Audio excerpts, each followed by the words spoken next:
मित्रांनो, लग्न झाल्यावर या बाईला पेदाडी नवरा आहे कळाल्यावर या बाईची बघा अवस्था काय झाली आहे. काय ग बेटा परत आली? यावंच लागेल ना, बेवडा नशीब आता आला माझ्या. तर कोणी पाहिलं होतं हे स्थळ माझ्यासाठी?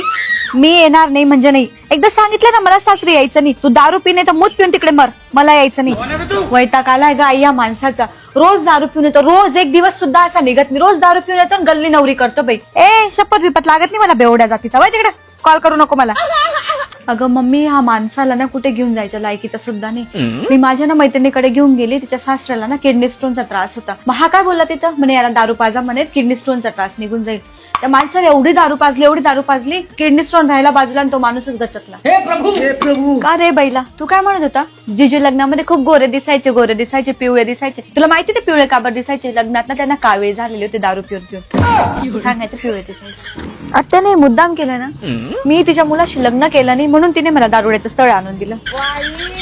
बदला घेतला तिने माझा. नवरा ना गरीब असावा पण दारुडा बिलकुल नसावा. अख्ख्या संसाराची वाट लागते माहितीये. माझा वाला तर पूर्ण गल्लोगल्ली पैसे मागतो दारूसाठी. मी तुम्हाला सांगत होती ना मला एक मुलगा आवडतो, मला त्याच्याशी लग्न लावून द्या.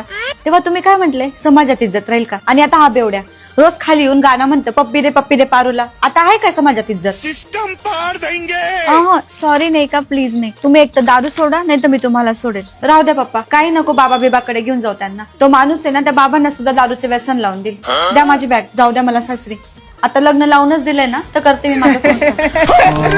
आता बदले आवड